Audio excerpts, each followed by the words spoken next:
All right. Well, hello, everyone, and welcome to the podcast. My name is Billy Dees. If you've never checked out our program before, first of all, welcome. I'm glad you found us. We are primarily an interview and a commentary podcast. You can find the Billy Dees podcast pretty much anywhere podcasts are found, including Apple Podcasts, Spotify, all of those. Today, on the studio line, I have Gia. Gia, welcome to the program. Thank you, Billy. I'm so excited to be here with you today. Awesome. I want to make sure that I know that everyone for short calls you Gia. Yes. How do you say your name? So my name is an Arabic name, and it's pronounced as Juwayria. And so I have a ton of nicknames because a lot of people don't know how to say it. So the one that stuck was Gia. So Gia. Yes. So funny story behind Gia, actually. Okay. I got the nickname when I was in college. And because I look Asian, I'm African, but I look Asian. So my friends kept calling me Malay Gia instead of Malaysia. And then I came here to Asia and people thought I was Chinese because of my name. And I was like, why would you think I'm Chinese? They were like, Gia is a Chinese name and it means joy and family and celebration. I'm like, really? They're like, yeah, Gia is definitely a Chinese name. So Gia it is now for now. Well, I got to tell you, you have an interesting story. I've known Gia from what you might call the world of social audio on Twitter, and we're going to talk a little bit about that today.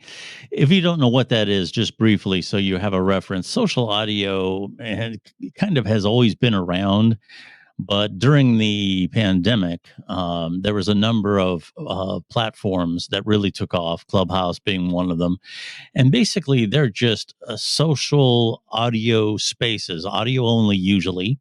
And you can have a speaker, a guest speaker, a co-host, what have you, and a number of speakers. And then, of course, a group of people listening.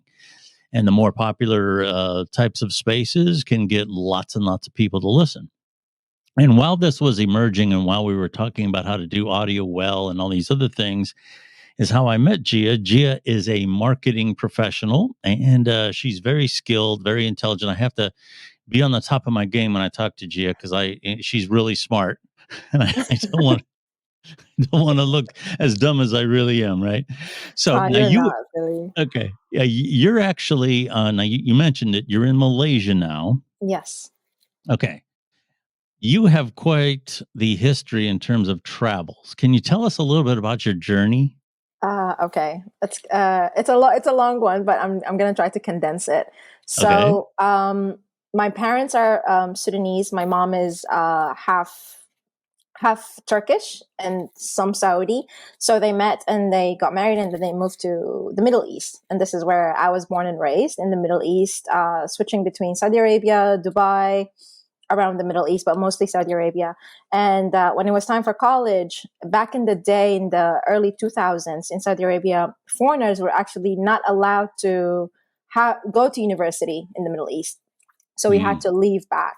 So I went back to Africa, and this is where I did my medical degree.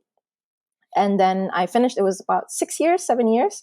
And then I finished and I went back to the Middle East and I traveled around for a bit. Then I got married and we came to Malaysia and we settled here for now. Well, you're certainly well-traveled, and that would be kind of my next question about your journey. Being from all those different parts of the world and having experienced all those different cultures and medical school, speaking of medical school, what were you going to medical school for? Did you have an area of medicine that really interested you? I wanted to be a doctor. I wanted to be a doctor since I was a little child. And the president of the university, I remember, so I did the foundation for medical degree, but then he won't let me actually go to medical degree, finish it fully. He said, you're too brilliant to be just a doctor and marry at the hospital. And I was like, what? But this is my dream. Like, I always wanted to be a doctor. So how could you do this to me? And he said, no, I know what I'm talking about. So he pushed me to clinical nutrition and being a scientist. And he was right. I excelled. and I loved it so much. I'm glad because now I'm not married to a hospital. Uh-huh. And I did the medical degree in cancer. So I Oh, specialize in cancer and blood, where this is my specialty basically. And I worked for some time in a hospital, and it's just something I love. I'm an empathetic person, yeah. so being there helping people, like, truly I'm in my element. So this is Yeah. where this is. And science, being science, I'm a very curious person, so I love the experiments, I love trying new things, and yeah, this is where my other passion is. That's interesting that you mentioned being empathetic because my cousin, she's semi-retired now, but she went to medical school a number of years ago, and she mentioned that the way things are in the United States, anyway, it's very Mhm. much based on memorization. Mm. And one of the things that she noticed was some of the people who were graduating at the top of the class, she knew would not necessarily be the best doctors, and that it seems like being a healer, that's just like everybody has had the experience of someone in the neighborhood had a parent somewhere that was the one that always fixed the scrapes and knew what Mhm. all the home remedies were. They just were a natural healer. Yes. And it certainly seems like you would have that because you're such a well-rounded individual. So do you spend a lot of time in medicine now? I do, but indirectly. So, like, when I came here, I wanted to continue working in the hospital and continue working in my profession. But unfortunately, in Malaysia, they were like, we can't allow foreigners to work in the medical field. And I was still young to have my own clinic and be sponsored by the government and all that, Hmm. politics and stuff. So I couldn't pursue that. Oh, But I love how you said it, healers. So, like you said, like, I'm very empathetic to people. So it's not just healing by medicine in the words that we use hmm, today, by pharmaceuticals or anything. No, right. it could be a spiritual healing, it could be mental healing, it could be just being there for someone. So I have this drive and this mission that I just want to help as much as I can, even with whatever resources I have, that I will just jump in and I will immediately help. It's just who I am. And I Yeah. love it because it gives me back energy too. So when I help someone heal, it heals me back as well. Yeah. So I that's why I understand love that. it. I've heard that a lot from people like yourself. Well, one of the things that I was leading into with this conversation is that getting back to all the traveling that you've done, Hmm. how has this? I'll say both as a professional and as a person, Hmm. having been through so many parts of the world and actually lived in various parts, not just visited. How has that helped you as an individual and as a professional? Uh, one of one word that sticks out to me is open-mindedness. Is it truly unlocked a lot of things that I didn't understand about the world, people. It definitely gave me the advantage of being able to run my business the way I can run it right now, because Hmm. I've met people from so many different backgrounds, so many different cultures and walks of life too, experiences. So that helps me understand people better and connect with them faster and be able to deliver too. So whenever, like, I needed something or they needed something from me, I'm able to kind of analyze which part of the world this person is from, the language I use, things like that. And acceptance of all of these people from a lot of the different types of the world. And it broadens your mind. You feel Yeah. like, one of the things that I feel being able to travel this much and live in different countries, not just travel, because there's a difference between just hopping countries and Yeah. actually living in those countries. Oh, certainly. Yeah. Yeah. So living in those countries kind of gave me this perspective that I still have so much to learn, that there's Hmm. so much in this world that I just touched a little bit of it. And there's just so much more to it. That's a great thing, and yeah, that's so true. I talk to people every once in a while that travel here or there on vacation, and they come back and they say, "Well, what you hear about that place isn't true at all because I was there." Blah blah blah. And I'm like, "Well, where did you go?" And actually, Yeah, you went to where they wanted you to go. You exactly. saw what they wanted you to see. Uh, Exactly. Actually, having lived there, you can get, for better or for worse, can give you a whole different perspective. So You talk about your business, Mhm. and I would say certainly I know you from the marketing side of things. You mentioned about building your business. Can you describe a little bit about what it is that you do and what your when you talk about marketing? What type of marketing do you do? What type of individual, what type of company would be a perfect client for you? Oh, that's a great question. All right, so I'm an online marketing specialist. I build businesses, online businesses specifically from the ground up, and I also do content. I'm a consultant for content marketing and high end funnels for coaches specifically. And now I'm recently also coaching for social audio. I'm adding social audio into the marketing mix for a lot of clients. So I'm doing that. And one of the things that truly brings me joy is watching a business literally flourish from nothing. They Yeah. did not exist online. And then you see this just thing just bloom online and just be available and visible for people. And one of the things that I lead within my business is purpose. Hmm. So that's one of the things that I question my clients with is what's the purpose of this business or what's the purpose of this goal or etc. Because I believe in building stronger foundations for any online business for it to be able to survive. Like we just went through the pandemic and Right. a lot of businesses died because of the pandemic, because of the foundation. So this is one of the things that I pride myself in is the foundation that I build for clients. Like I still have clients from 4 or 5 years ago. They're still running the same thing. They're still making money from it. It's just because of the staple foundation. What I'm looking forward to in clients, the clients that I'm looking for are coaches, solo entrepreneurs specifically, because I've done this myself. I've built my business as a solo entrepreneur in a Hmm. in a completely different country, a global business. So this Yeah. is one thing that I'm helping clients for with. So, coaches, solo entrepreneurs, podcasters who would like to start their own businesses or brands. I'm a branding consultant as well. So, anyone who would like to grow an online business. That is fantastic. Now, being somewhat of a global, you have a pretty wide reach with your business.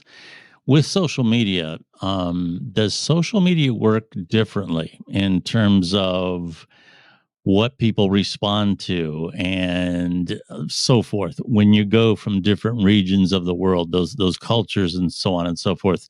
How are the behavior of those individuals? Maybe one strategy might work for a client in Mm. this place but not so much in that place.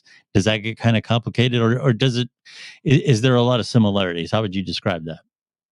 Actually, there are massive differences from one country Hmm. to the other, especially the way because when you're doing marketing, you're targeting it to a specific audience. Hmm. So every time a client comes to me, like for example, Malaysian marketing is extremely different from American marketing. It's actually Yeah. 15 years late.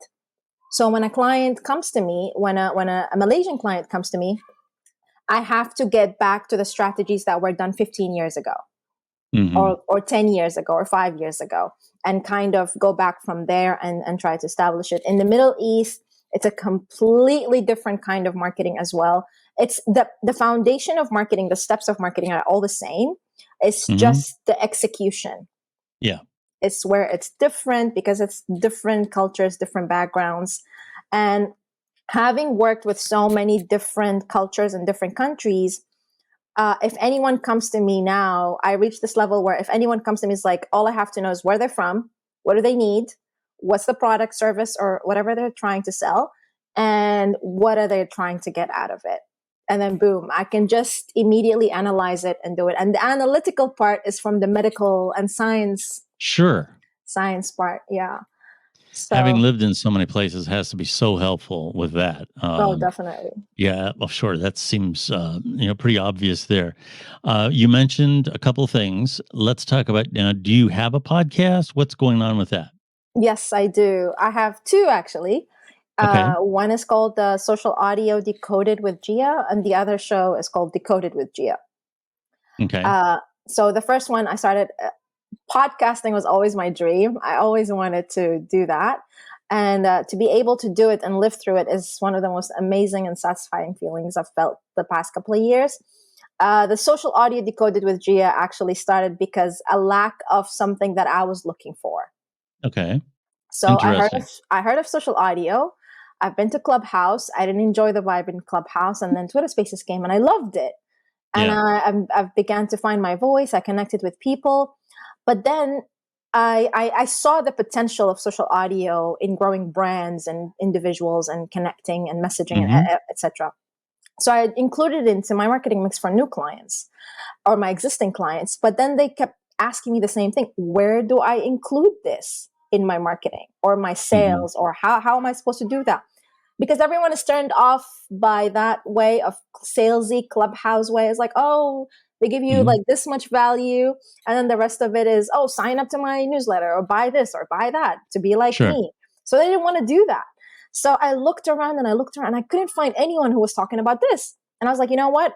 I'm just gonna go hand pick the ones who have established themselves in social audio, and I'm just gonna interview them. How did you do this? Teach me. Yeah.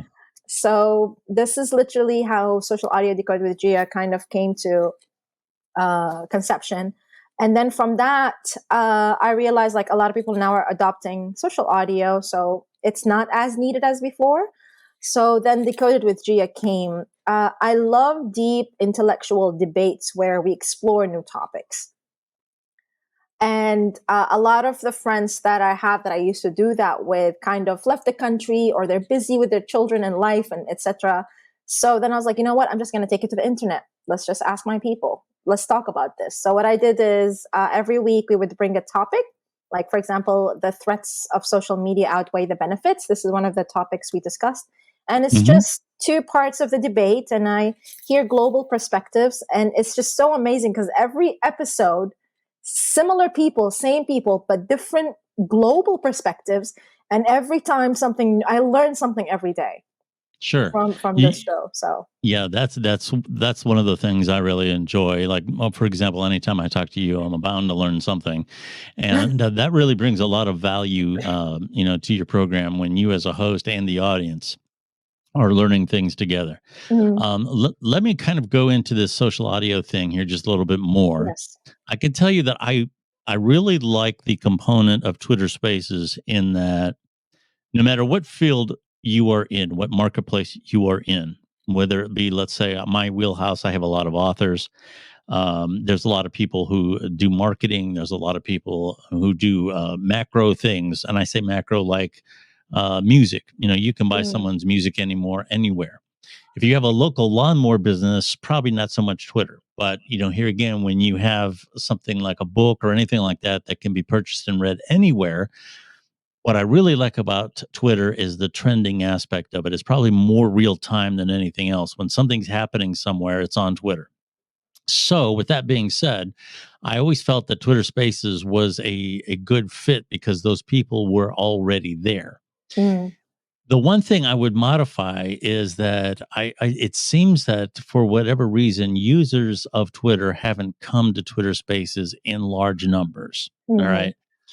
And the other thing is as Twitter's going through some changes now, I'm not sure this has anything to do with it. Twitter Spaces, to me, this is my opinion, was always a little bit glitchy. Never really sounded that great. mm, And obviously, it was designed to be used for end users, for people to hold their phone and participate in, and that's understood. Then Wisdom came along a little bit more. It had a little bit better sound quality and a mm. little bit more of the features of, let's say, a production tool. And now lately, I've gotten on Firehouse. Excuse me, not Firehouse, Fireside. Excuse me, Fireside. It is a Fireside. firehouse. Yes, It is a firehouse, though. I could be. It's really hot. It's pretty lit. Um, Yeah. Yeah, it's pretty lit. Fireside, interestingly enough, has been good for me. I really like the aspects that you can stream with it. You can stream to YouTube and all these other places, Twitch and so on. It will give you separate files to download so you can process them separately. And it seems very stable. I haven't had any problems to speak of with it at all. So I'm kind of leaning right now toward Fireside for social audio, and I want to stress that for me, social audio is something that accents the podcast. It does not take the place of it. I know a lot of podcasters have switched to social audio and they record them and repurpose them. I don't necessarily do that. I mean, I do that once in a while, but That's not the mainstay of how my Mm. programs are produced. So with that being said, what has worked for you? Okay, so I tried Fireside and I loved it. I fell in love with Mm, it immediately. Like it's exactly the features that I was trying to right. find on Twitter. Because remember on Twitter last year, I think I was the first one that introduced the intro music into my show. So Okay. because I didn't hear anyone do that before, and I was attending everyone's spaces, and I was the first one who like introduced the music in the intro. But then Okay. when you hear the recording, it was so bad. Yes. It was so bad. So that kind of so then you have to like chop it off and edit the music and do all of the extra production work. And like you said, a lot of people are. One thing I noticed that a lot of people are just strolling in and out of Twitter Spaces. Yeah. Yeah, no one is like taking it because the kind of spaces that I provide are master classes. Yeah. So I do get the viewership or the listenership, but it's just no one is taking it seriously as like, oh, let me today is the day for this masterclass. I'm gonna come here. Hmm. So that kind of is a bit let down, but I do enjoy Fireside. But one of the things that makes Twitter Spaces stand out is the real life raw experience. Yes. That's why people love it. That's why I think for me, but if I'm going to predict this, I think Fireside is where master classes like your content, my content are going to like shine through, but people still will lean back to Twitter Spaces. Yeah. They will still go back and join that. Like they will go back and watch our recordings for that masterclass. But if they see you joining in live and discussing and having that discussion live with them, I think they Yeah. will join more on Twitter Spaces. I would totally agree with that. I think that, obviously there's more people on Twitter, but I think Mm, what Fireside has is you have a much more savvy group of people who are demanding something that's a cut above. And for somebody like you, obviously, it's a great place to be. mm, You're going to have people come up and ask intelligent questions and things like that.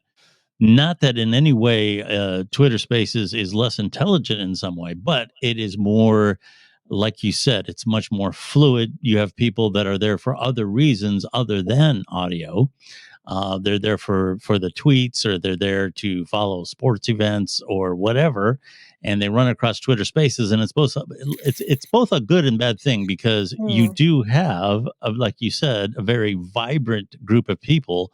You have instant access to a certain segment of the population, but by the same token, you have a lot of people that are just flipping from one space to another until they find something that they Yeah, like. exactly. They're just space So hopping. yeah, space hopping. Yes. So the only thing here again, and my experience with it lately has been uh, the dependability of it. And I think if they Mm, get that under control, I know Twitter's going through a lot of changes right now, yeah, yeah. but I think if they get that under control, it could be one of the things that makes that platform stand out. Have you Mm. tried LinkedIn Audio or any of those yet? I have with a group that I collaborated with for a show, for a live audio show, but we only get like 2 to 3 people, and they don't participate. Yeah. So we kind of I kind of just dropped it, and I would honestly rather just focus on where I can find my audience and where I can get the results that I'm looking forward to and get the message across instead of diluting myself all over the platforms. But for now, Yeah. my main focus is definitely just Fireside and Twitter Spaces. Yeah, me too. I, Yeah, I would totally agree with that. I like LinkedIn overall. I think it's yeah, good, let's say through the course of a week to do something on it, post on it, whatever. But it's just the opposite of Twitter. Sometimes yeah. Twitter is too active, but LinkedIn sometimes can be really lackluster. I mean, Yes. you know, there's people Yeah. on there. Wow, you can do Yes. video on LinkedIn. Wow, that's really something. So I know what you mean. Yes. What's Yeah. I really like the stiff people that always seem to come out. Oh, what's my ROI on this? What's my ROI? I Uh, know. You can't put an ROI on that. It's you can't dissect audio or video and just like, oh, this element here will give you back your ROI. Well, I'll ask you this. That's something that with content marketing, Mm. when it's funny you say back in the day after the year 2000, I'm thinking that's back in the day. Well, I could tell you what back in the day really is. But back in the day, like Mm. when we used to record on these strips of ribbon, they were pretty amazing. Uh-huh. And they were called tape. And back in those days, let's say back in the early, early 1990s, I used to actually uh, produce audio on what was called a half track. Mm. And I would have to drive them around to different radio stations and whatnot. And they would be transferred to what was called a cart machine. And a cart machine was kind of like a continuous loop tape. Okay. And the disc jockeys would load them into a slot. And you would have like all your commercials for the next half hour or whatever. And then all the songs you were going to play. Mm-hmm. And when they played, because they're a continuous loop, they would be queued up for the next disc jockey. And back in those days, you could have an ROI. It was very much a formula similar to what direct marketing for mail Mm. was. You so Okay. many letters you send out, you're going to get 1 or 2% response, blah blah blah. And advertising in general just doesn't work like that anymore. And a lot of No. people from the old school really expect instant results. And branding is a process, and content marketing is really, about getting information out there that's going to lead people to you. Yep. It's not like I paid for 12 spots on this radio station this week, and I should have this much of an increase on happy hour. It just doesn't work that way. No. Do you have that problem? Do a lot of people expect that, or do you have to manage expectations when you're going down that road? Oh, that's a really good question. Yes, I get the people who are like, "Can you make me go viral?" Yeah, And it's like, I can't do that. It's yeah, it takes a lot of work. And right now, I like what you mentioned when you said is like, you book a couple of spots to achieve a certain result. It's the same thing for advertising right now, but it's just the way the results are measured back in the day are very different from how they're measured right now. So we have the likes, we have the shares, we have the DMs. So I measure the success rate for an ad or for a campaign is through how many people actually came through the DMs and spoke and asked or clicked on the link or did things like that. Because honestly, likes and shares are nothing. Like they don't do yeah, anything. Like I could just sit here and like everyone's tweets, but I'm not interested. I'm just supporting the person, or I just like what they're talking about, but I'm not interested in actually buying. So it doesn't really measure anything. sure, sure. So one of the things that a lot of clients struggle with is instant growth. Is Hmm. that again, the foundation. That's where branding comes in. The foundation. The foundation. When I say branding, it's not the colors, it's not the logo, it's not the website. Hmm. It's the words that you use in your brand. What does it stand for? Who are the people that you're targeting? So once that's established, if I post anything after I establish those things, if I post anything, it will immediately hit someone that needed that. Yeah. So it doesn't matter if you have 10 followers and they're Yes. like buyers and they will buy from you every single time. It's better than having 20,000 followers who just like and share your content and no one buys anything from you. Exactly right. One of Yeah. the things that I've always said, if you're a home builder, for example, and you produce a podcast and you only get 5 or 10 people a month that listens to it, but eventually somebody connects with you enough to contract a new home, it's paid for itself. You know, Exactly. it's paid for Exactly. it has paid for itself. Exactly. Um, you mentioned a lot about here again this approach. If people are listening to this and they're trying to get ideas, because Mm, one of the good things about the way things work now with digital media is that everybody has access. The yes. bad news is that everybody has access. There's a lot of Yes. there's a lot of voices out there. Hmm. So if someone's listening and they're trying to get some new ideas about where to go, what would you advise someone who's just starting out in terms of building a presence, building a brand online? Step number one, stop buying courses. Mm, Please. Please stop buying courses. Your drive is already full of 10 of them. And I was guilty of that too, by the way. So the Mm-hmm. minute I stopped buying courses and actually focused on mastering my craft. So one of the things that I did is that what do I enjoy and what do I not enjoy? For example, Mm-hmm. I didn't enjoy scheduling social media posts. I enjoyed the strategy behind it, but I just disliked scheduling them and posting them every time and managing comments. I just hated Yeah. it. So what I did was I focused on enhancing my strategy. How can I build strategies and funnels and things like that? So one of the second thing that you need to do is master your craft. After you stop buying courses, just master your craft and stick with the people that you see yourself as in 5 years or in 10 years with this craft that you're trying to master. Let's say it's funnels. So find people who are really good with funnels and just stick with that person. Stop buying 10 courses for funnels. Just stick with one person, with one guru or coach or whatever, and just go with that process. Once you reach that level and you feel like you're outgrowing them, then you start going into your next level. The Mm-hmm. third thing I would say is, so surround yourself. Third thing is, put yourself out there. Mm-hmm. Just put yourself out there. If it's the internet is full of thousands and millions of content that is just pushed every single second. Just put yourself Yeah. out there. Just experiment. Do that TikTok video that you were afraid of. Just experiment what you like, what you don't like, because you will not know what you like or don't like, or what you enjoy or what you're passionate about, unless you Yeah. literally just put it out there. Yep. Start that podcast, record yourself, hear yourself. It's okay. Even if people thought was cringy, it's okay. There's a next one coming. So Absolutely. And you're always growing. Like I yes. said, I mentioned the early 1990s, which is what, 30 some odd years I've been doing this. And even after all those years, I listened to something that I did last year, and I'll say I could have done that so much better today. Mm, You're always growing. That's part of the of the process. So don't feel discouraged, or well, I don't really know what I'm doing, because no matter what you do, you're going to get better at it. And exactly. yes, exactly. Exactly. uh Gia, you are always such a wealth of information. Let's start with where people can find you online. I know you have a presence on Twitter. Let's start there. Where can people find you online? Okay. So my main platform is definitely Twitter. This is my home.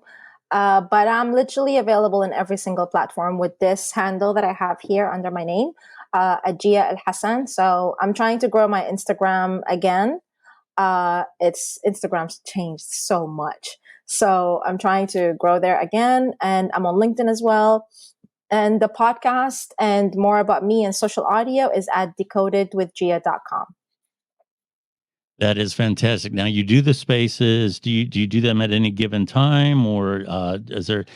Well, I should say this. Uh-huh.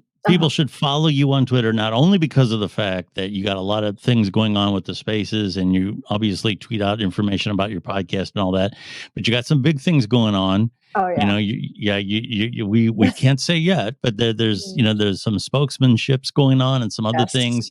So to keep abreast of that, I would say follow you. But do you have a given time that you do your podcast on, or your spaces on, any of those types of things? Yes. So the live spaces are every Mondays at 8:30 p.m. EST.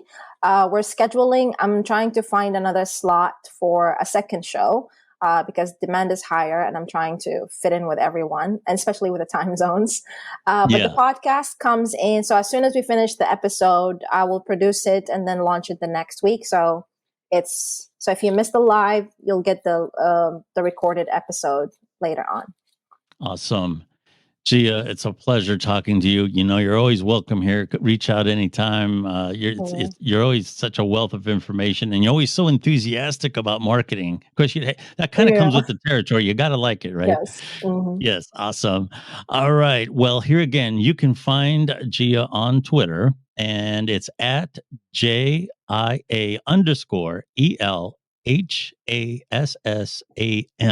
All right.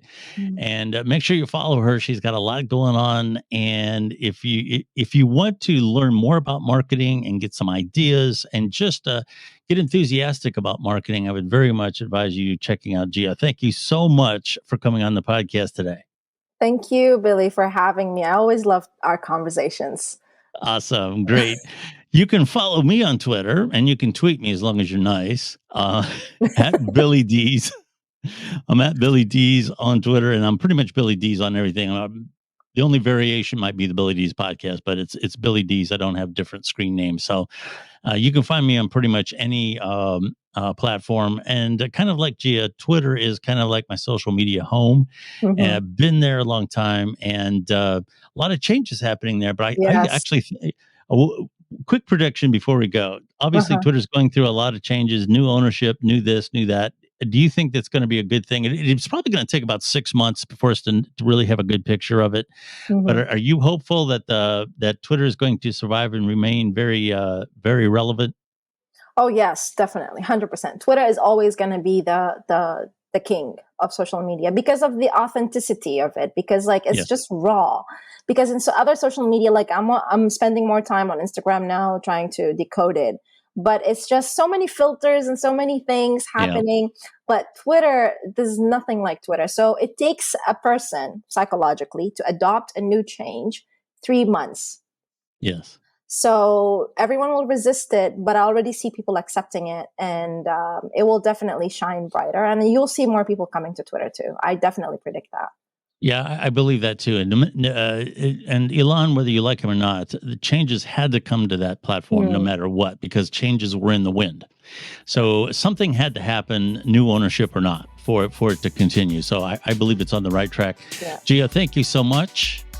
Thank you, Billy. All It right, and was a we will pleasure. absolutely thank you so much for coming on. And as far as the audience goes, thank you so much for listening in, and we will talk to you again next week.